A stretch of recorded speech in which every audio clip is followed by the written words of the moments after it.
Ladies, കുറേ നാൾക്ക് ശേഷം ഇങ്ങനെ ഒരു വീഡിയോ എന്ന് വിചാരിക്കുന്നുണ്ടാവും പലരും.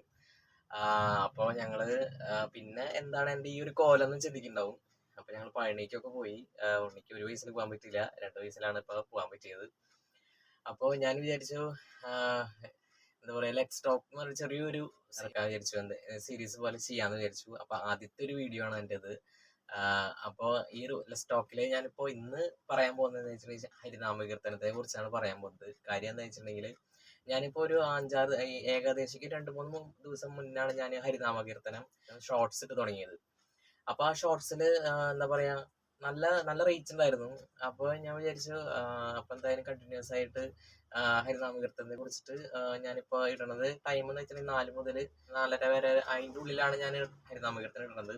അപ്പോൾ കുറേ കമന്റ് ഇങ്ങനെ വന്നിട്ടുണ്ടായിരുന്നു. ഭയങ്കര സന്തോഷമായി. എന്താ വെച്ചാൽ നമ്മൾ ഇത്രയും നാൾക്ക് ശേഷം നമ്മളിങ്ങനെ വീഡിയോ ഇടുമ്പോൾ ആൾക്കാർ നമ്മളെ കാണുന്നുണ്ട്, എന്താ പറയുക, നമ്മുടെ വീഡിയോസ് ഒക്കെ കാണുന്നുണ്ട് എന്ന് അറിയുമ്പോൾ തന്നെ ഭയങ്കര സന്തോഷമുണ്ട്. പിന്നെ അതല്ല, എന്താ പറയുക, ഈ കുറേ എന്താ പറയുക, ഞാനിപ്പോൾ ഒരു ഉദാഹരണം പറയുക വെച്ചിട്ടുണ്ടെങ്കിൽ ഞാൻ വളരെ ഭക്തി കൂടുതലുള്ള ഒരാളാണ്. അപ്പോൾ ആ ഭക്തിയിൽ എന്താ പറയുക, ഞാൻ എപ്പോഴൊക്കെയോ മറന്നുപോയ ഒരു വ്യക്തിയാണ് കൃഷ്ണൻ എന്ന് പറയുന്നത്. എനിക്ക് ഏറ്റവും കൂടുതൽ ഇഷ്ടമുള്ള ഒരു ദൈവമാണ്. ഏറ്റവും കൂടുതൽ എന്നെ എന്താ പറയുക, വിളിച്ച ആ ഒരു നിമിഷം സങ്കടം മാറ്റി തരുന്ന ഒരാളാണ്. അപ്പോൾ കുറേ കളിപ്പിക്കും, അത് വേറെ കാര്യം. പക്ഷേ എന്നാൽ പോലും കുറേ സങ്കടത്തിന് എനിക്ക് പരിഹാരങ്ങൾ തന്നിട്ടുണ്ട് മൂപ്പര്. അപ്പോൾ ഇപ്പോഴേക്കും ഞാൻ മൂപ്പരെ ചിന്തിക്കാണ്ട് കുറേ നടന്നിട്ട് കുറേ പ്രശ്നങ്ങളൊക്കെ ഉണ്ടായിട്ടുണ്ട്.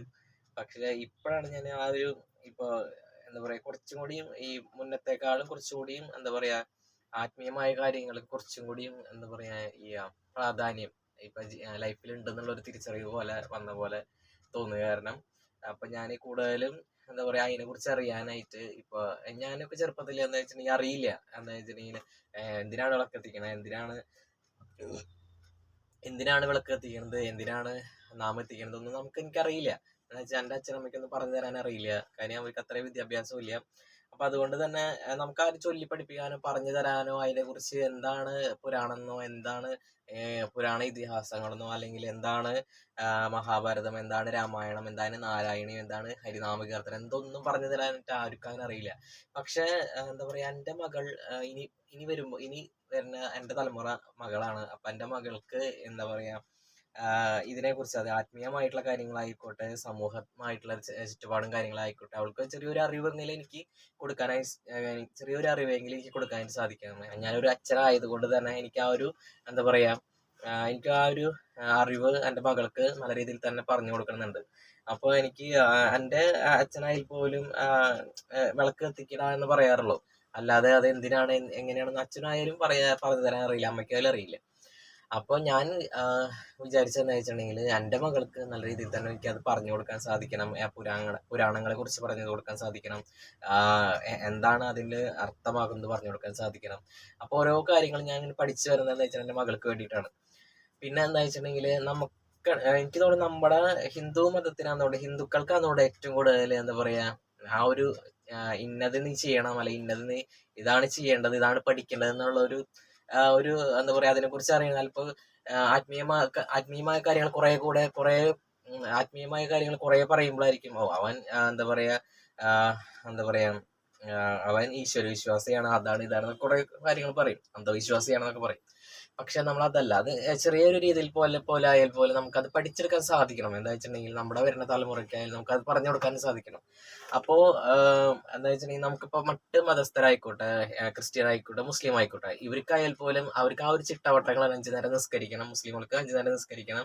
ക്രിസ്ത്യൻസ് ആയിക്കോട്ടെ കുർബാന കൂടണം, കാറ്റിസം, അങ്ങനെയുള്ള കുറെ നിബന്ധനകളുണ്ട് അവർക്ക്.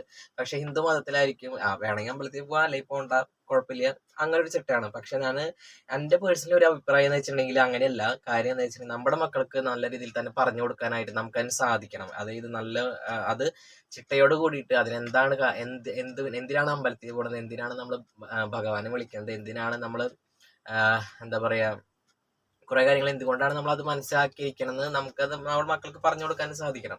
അപ്പം നമ്മൾ സമ്പത്തും സൗഭാഗ്യം ഉണ്ടാവാൻ വേണ്ടിയിട്ട് മാത്രമല്ല നമ്മൾ അമ്പലത്തിൽ പോലും ദൈവത്തിന് വിളിക്കുന്നത്. നമ്മൾക്കൊരു പ്രശ്നം ഉണ്ടാവും മാത്രമാണ് നമ്മൾ ദൈവത്തിന് വിളിക്കുന്ന ആൾക്കാർ, അല്ലേ?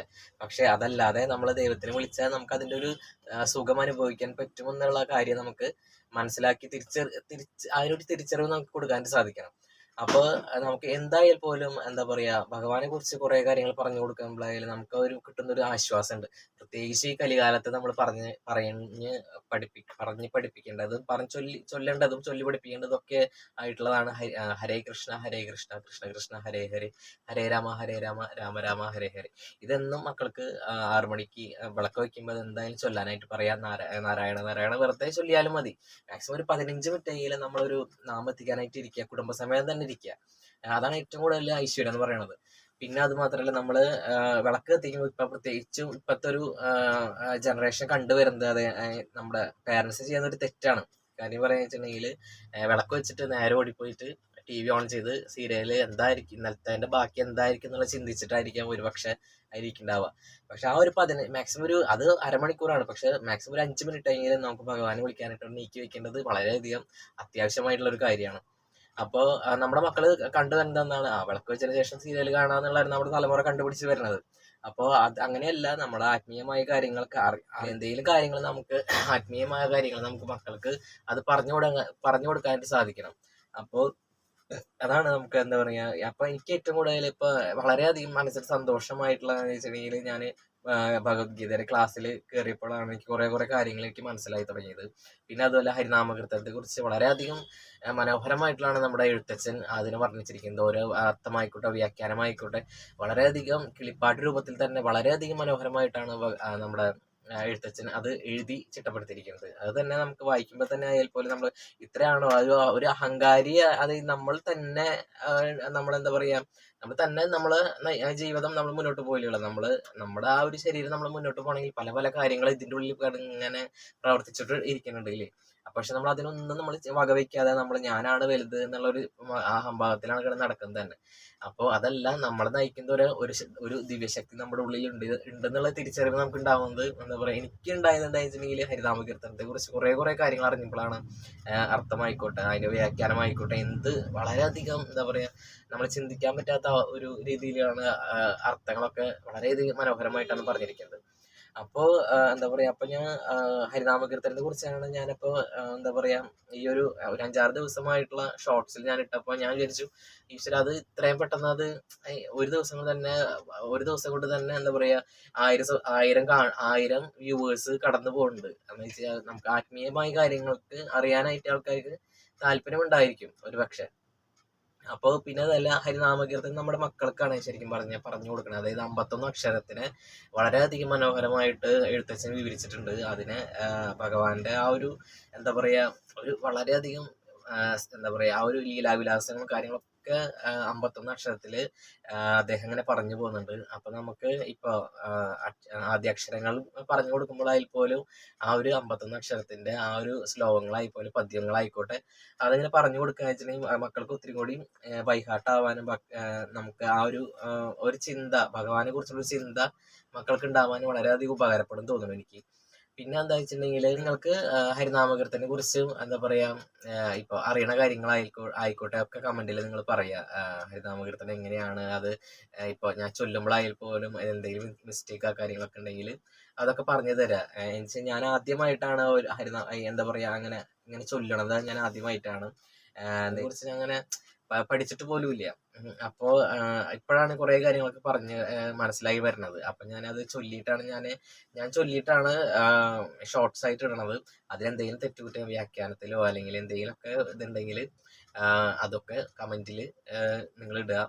പിന്നെ ഇനി എന്താ പറയാ, അപ്പൊ ഇനി ഇങ്ങനത്തെ ചെറിയ ചെറിയ ആയിട്ട് ഞാൻ അടുത്തൊരു വീഡിയോ ആയിട്ട് കാണുന്നവരേക്കും. പിന്നെ എന്താ പറയാ, എല്ലാവരും ഷെയർ ചെയ്യുക, ലൈക്ക് ചെയ്യുക, ഷെയർ ചെയ്യുക, സബ്സ്ക്രൈബ് ചെയ്യുക. അപ്പോൾ ചെറിയ വിശേഷങ്ങളൊക്കെ ആയിട്ട് ഞാൻ വരും. അപ്പോൾ അടുത്തൊരു വീഡിയോ ആയിട്ട് കാണുന്നവരേക്കും എല്ലാ ഗഡീസിനും ബൈ.